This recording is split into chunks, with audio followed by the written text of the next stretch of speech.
Hello and welcome to In Depth. I am Tina Jha. South India and Odisha were put on alert since late last week for what had been developing into India's worst cyclonic storm since 2006. This was Cyclone Fani that had been hovering off the east coast of southern India. Cyclone Fani is the first cyclone to be categorized severe by the Indian Meteorological Department since Cyclone Mala made landfall in Myanmar in the year 2006. The weather forecast on Monday morning was that over the next 24 hours, it could even turn into a very severe cyclonic storm. The Met Department predicted heavy rain at isolated places in Kerala on the west coast on 29th and 30th April. But it ruled out the possibility of the cyclone descending on Tamil Nadu and Andhra Pradesh. Odisha is on alert. The state government has directed officials to take all precautionary measures. Prime Minister Narendra Modi is also in touch with officials on the progress of the cyclone. Today's edition of In Depth takes a close look at the threat of Cyclone Fani, the phenomenon of cyclones itself, how they are formed, the destruction that they can cause, and how they get their names.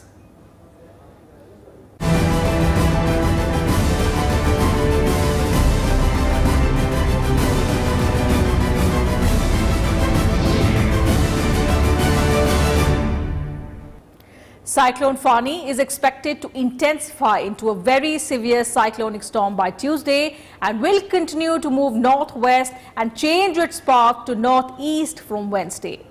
According to the Met Department, landfall over Tamil Nadu and Andhra Pradesh is ruled out. However, the possibility of landfall in Odisha is under continuous watch. Prime Minister Narendra Modi has directed officials to take preventive measures to deal with Cyclone Fani. He has asked officials to be prepared to provide all possible assistance and urged them to work closely with governments of the affected states.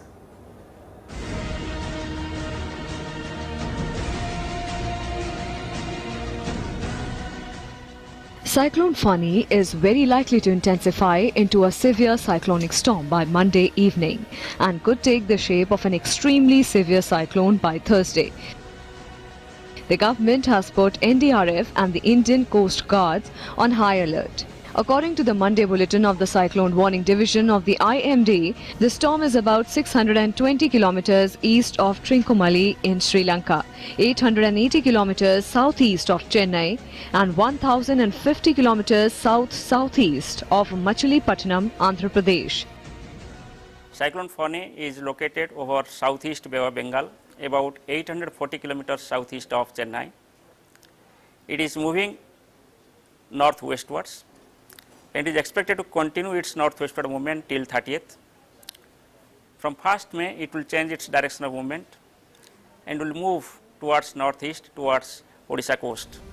The National Crisis Management Committee, the country's top body to deal with the emergency, has assured all the state governments concerned of all assistance from the centre in facing the storm. The NDRF and the Indian Coast Guard have been put on high alert and the fishermen have been asked not to venture into the sea in the wake of the approaching cyclone. So we have advised the fishermen not to go into the sea. Those who are at deep sea, they should return to the coast because this associated wind speed is very high. It is dangerous for the boats and the small ships. The wind speed of a cyclonic storm is 80 to 90 kilometers per hour, with winds gusting up to 100 kilometers per hour. In case of an extremely severe cyclonic storm, wind speeds reach up to 170 to 180 kilometers per hour and could even touch 195 kilometers per hour. Light to moderate rainfall at few places is very likely over north coastal Andhra Pradesh and south coastal Odisha on Thursday. The precipitation is likely to increase in intensity with heavy to very heavy rainfall at isolated places over coastal Odisha and adjoining districts of north coastal Andhra Pradesh from Thursday. Light to moderate rainfall is expected at many places.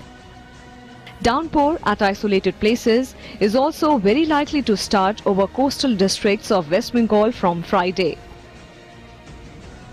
Under its influence, sea condition is high to very high. The wind speed at present is 85 to 95 kilometers per hour, gusting to 105 kilometers per hour. Gradually, its intensity will increase, and we are expecting that it will be converted into a very severe cyclone storm tomorrow. And after that also it will continue to intensify. Maximum intensity may go up to 180 kilometers per hour on 2nd May. Under its influence, we are expecting 40 to 50 kilometers per hour wind speed near Tamil Nadu and Andhra Pradesh coast tomorrow. And from 1st May onwards near Odisha coast, and from 2nd May near West Bengal coast. The IMD has ruled out landfall over Tamil Nadu and Andhra Pradesh. However, the possibility of landfall in Odisha is under continuous watch. The IMD is issuing 3 hourly bulletins with the latest forecast to all states concerned. The Home Ministry is also in continuous touch with the relevant state governments and central agencies. The National Crisis Management Committee also met in the national capital under the chairmanship of Cabinet Secretary P.K. Sinha and took stock of the situation. Chief Secretaries, Principal Secretaries of Tamil Nadu, Andhra Pradesh, Odisha and West Bengal attended the meeting through video conferencing. The NCMC meeting followed directions from Prime Minister Narendra Modi, who is closely monitoring the situation. It will meet again on Tuesday to take stock of the situation. Bureau Report, Rajya Sabha TV. And let's now understand what a cyclone is. The term cyclone refers to several different types of storms that are seen in different places. While some are seen over land, others take place over water. But what they all have in common is that they are spinning weather systems that rotate around a low pressure center. In this report, let's understand what causes a cyclone and what are its different categories.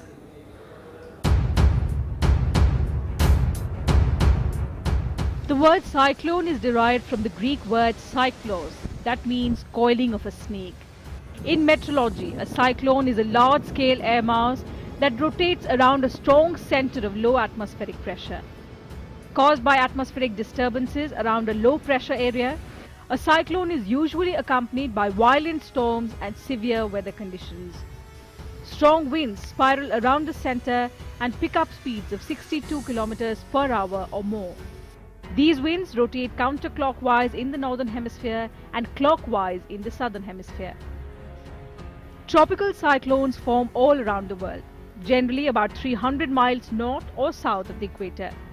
When they form in the Atlantic or Eastern Pacific, the storms are called hurricanes. In the Western North Pacific, they are called typhoons, and in the South Pacific and Indian Ocean, they are called cyclones. So we have advised the fishermen not to go into the sea. Those who are at deep sea, they should return to the coast because this associated wind speed is very high. It is dangerous for the boats and the small ships. A cyclone is formed when a warm temperature of the sea reaches a threshold level and the wind structure is rising.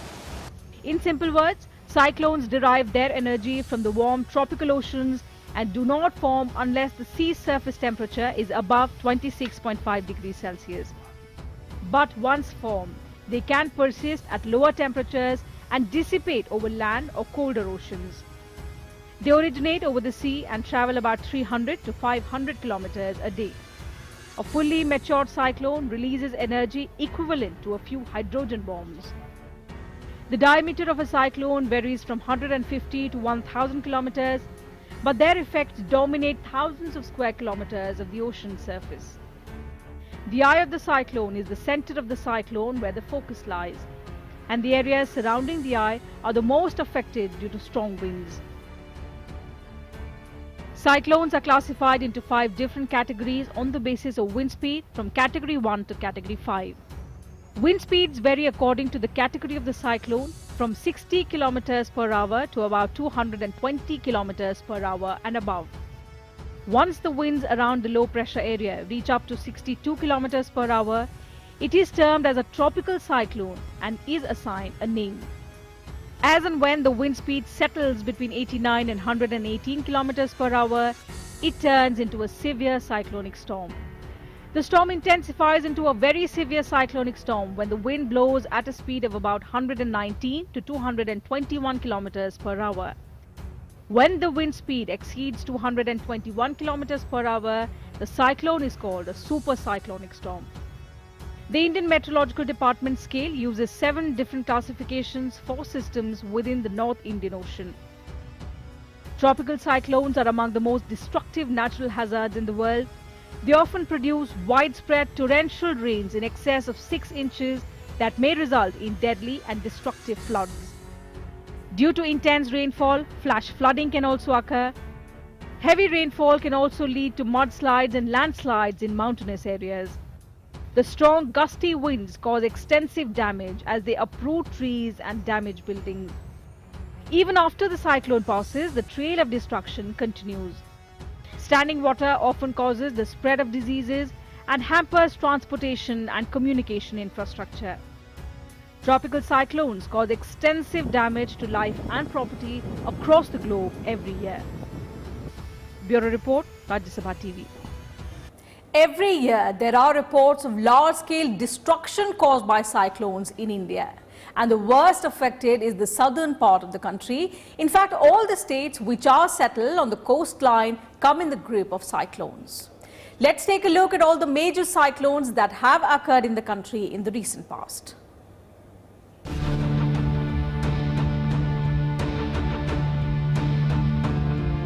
Life in coastal areas of India is never complete without cyclonic storms. Every year, there is news of storms battering the state along the coastline. The worst affected are the southern states. Between 1990 and 2014, Andhra Pradesh has witnessed 10 cyclonic storms. Some of the important ones are Leila, Neelam, Helen, Leher, Hudhud.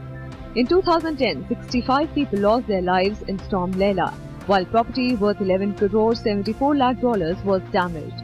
Even in Andhra Pradesh, this storm wreaked havoc. In 2012, 75 people were killed in Cyclone Neelam and it damaged property worth 5 crore and 67 lakh dollars. Cyclone Helen in 2013 killed 11 people, but the loss was more than 80 crore dollars. Andhra Pradesh was very severely affected by the cyclone. In 2014, Hudhud cyclone killed 124 people and the destruction caused by it crossed 300 crore dollars. The neighbouring states and surrounding countries suffered because of this. In Kerala, extremely severe cyclonic storm BOB-06 hit the state in 2000, in which 9 people lost their lives. 8 people went missing. Apart from India, a large part of Sri Lanka was badly affected. In the year 2016, the Nada storm hit Kerala and brought heavy rain. However, there was not much loss of life and property. But in December 2017, the cyclone Oki caused a major catastrophe in Kerala. Cyclone ARB-04 in Maharashtra brought large-scale destruction. It witnessed a loss of 1 crore 25 lakh dollars. Years later, when Cyclone Fani hit Maharashtra in 2009 and once again spelled disaster for the state. This storm killed 20 people and the damage caused was estimated more than 30 crore dollars. This loss is a total of India, Pakistan and Sri Lanka. In the year 1999 in Odisha, Cyclone BOB-06 brought about huge destruction in the eastern coast. This storm is also called Paradeep cyclone. With a speed of 160 miles per hour, this cyclone devastated Odisha and Myanmar. More than 10,000 people were killed in the storm. Property worth $400 crore was damaged. Till date, this has been the most devastating cyclone of the North Indian Ocean. In the year 2013, Odisha had to undergo a massive catastrophe once again. This time, Cyclone Fani caused huge damage to Odisha. It also impacted the neighbouring countries Thailand and Myanmar. 45 people were killed in this cyclone, while 69 crore 60 lakh dollar worth property was lost. 11 minor and major cyclones made landfall in Tamil Nadu from 2005 to 2018.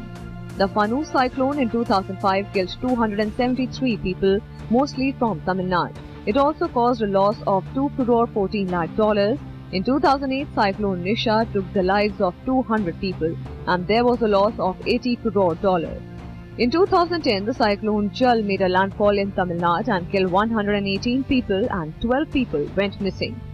This storm damaged property worth $173 crore. In 2011, the Cyclone Fani killed 48 people. Damage estimated was $23 crore $50 lakh. Storm affected southern part of India and Sri Lanka. In 2012, Cyclone Neelam killed 75 people and $5 crore $67 lakh worth property was damaged.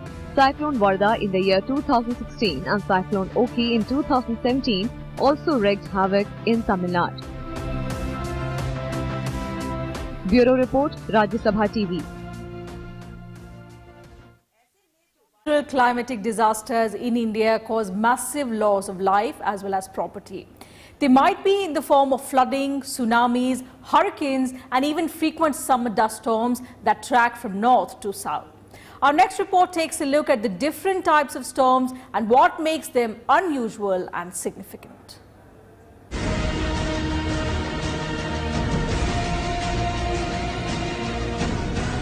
Nature has always proved more powerful than humans. Despite development in weather forecast techniques and technological advancements, disasters at many times cannot be prevented. Time and again, we have seen and read about many natural disasters occurring in the country and outside, such as storm, tornadoes, hail, a thunderstorm, etc., causing great havoc. These storms have the potential to harm lives and property through a storm surge, heavy rain or snow causing flooding, lightning and vertical wind. But how does a storm occur? Storms are a natural phenomenon caused by violent atmospheric disturbances over land and water. Storms are created when a center of low pressure develops with the system of high pressure surrounding it. They are classified by how strong the winds are or by how heavy the rainfall, lightning or snow are. Storms that form north of the equator spin counterclockwise. Storms south of the equator spin clockwise. This difference is because of the Earth's rotation on its axis. As the storm system rotates faster and faster, an eye forms in the center. There are several different types of storms distinguished by the strength and characterization of atmospheric disturbances.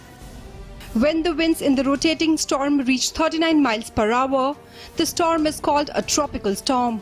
When the wind speed reaches 74 miles per hour, the storm is officially a tropical cyclone. Extratropical cyclones are called as winter storms and blizzards.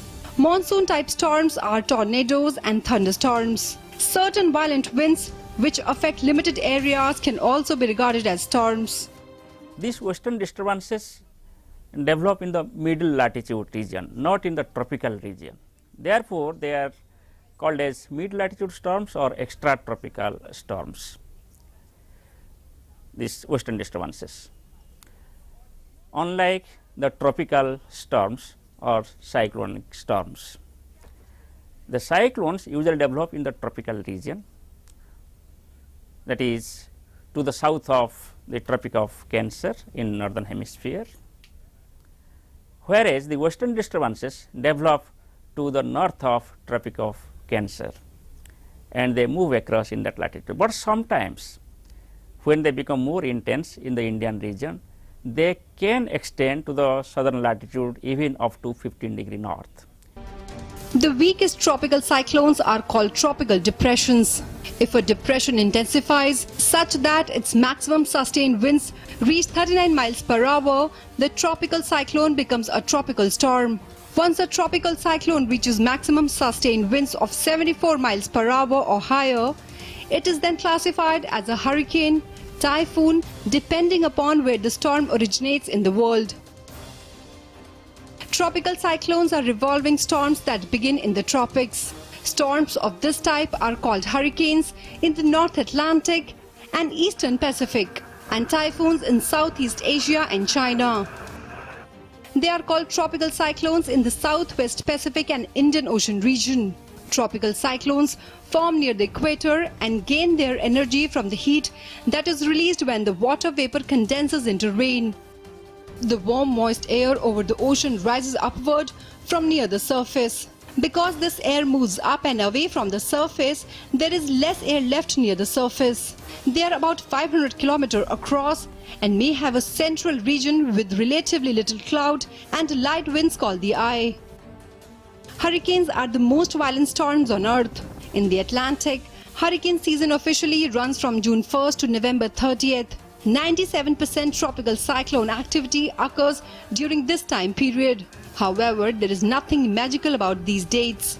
Hurricanes can and do occur outside of this 6-month period. Bureau Report, Rajya Sabha TV.